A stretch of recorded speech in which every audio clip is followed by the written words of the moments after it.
Narad news daily bulletin, खबरें आपके आसपास की अब आपके मोबाइल पर। पछवा दून व जौनसार बावर में शनिवार सुबह बारिश व आंधी तूफान ने भारी तबाही मचाई। आंधी के कारण विद्युत लाइनों पर बड़े बड़े पेड़ जा गिरे। साथ ही कई बिजली के पोल जगह जगह टूटने के कारण पूरे क्षेत्र में विद्युत आपूर्ति कई घंटों तक बाधित रही। विद्युत आपूर्ति न होने के कारण दिन भर पानी की आपूर्ति भी ठप रही, जिस कारण लोग बिजली पानी के लिए दिन भर तरसते रहे। शनिवार सुबह 2 बजे अचानक बारिश व भयंकर आंधी तूफान से कई घरों की छतें उड़ गई। तूफान के कारण विकासनगर, डाकपत्थर, जीवनगढ़, हरबटपुर, सहसपुर, सेलाकुई, बालूवाला आदि क्षेत्रों में कई पेड़ जड़ों से उखड़कर मकानों पर जा गिरे। इसके अलावा कई घरों की छतें तक उड़ गई। शनिवार 4 बजे तक विकासनगर व हरबटपुर क्षेत्र में विद्युत आपूर्ति को सुचारू किया गया, लेकिन क्षेत्र के कई ग्रामीण इलाकों में देर शाम तक विद्युत आपूर्ति को सुचारू नहीं किया जा सका।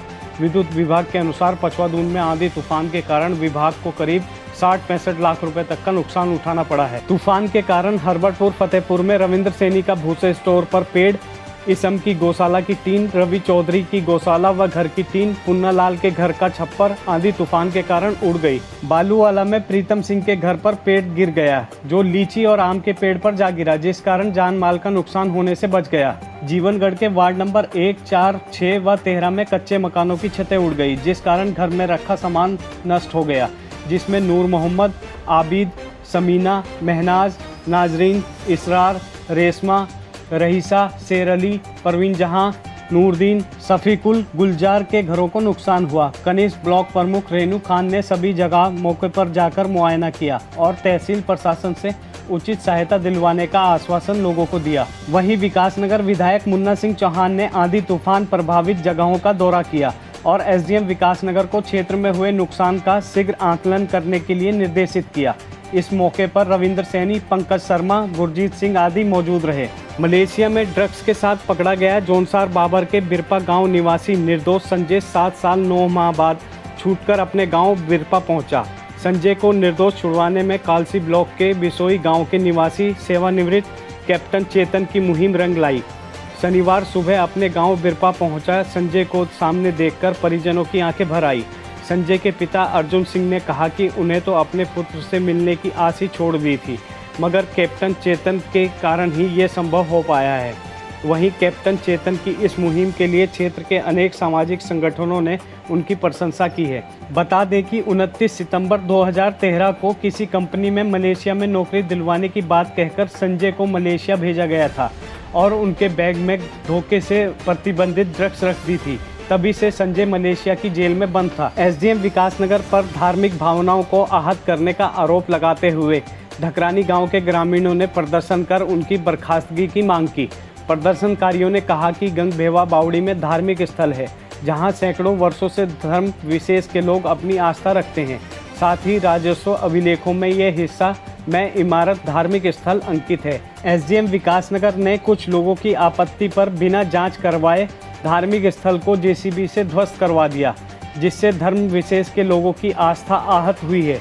प्रदर्शन करने वालों में सरफराज अली, इसरार, मुकेश चौधरी, राशिद खान, कुर्बान, जिसान, अयूब, मनोज राठौर, जमशेद, बिलाल, कलीम आदि मौजूद रहे। वहीं एसडीएम विकासनगर सौरभ असवाल ने कहा कि ध्वस्तीकरण की कार्रवाई के दौरान किसी भी धार्मिक स्थल को नुकसान नहीं पहुंचाया गया है।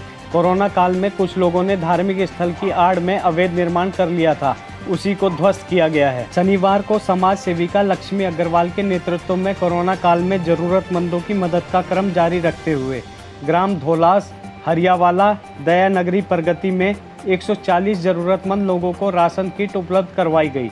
इसके साथ ही उन्हें मास्क, सैनिटाइजर, पैरासीटामोल की दवाओं के पैकेट भी वितरित किए गए। साथ ही लक्ष्मी अग्रवाल ने लोगों को संक्रमण से बचाव के लिए टीकाकरण करवाने की भी अपील की। उन्होंने कहा कि कोरोना से बचाव के लिए मास्क और 2 गज की दूरी का पालन करें, इसी से हम कोरोना संक्रमण से बच सकते हैं।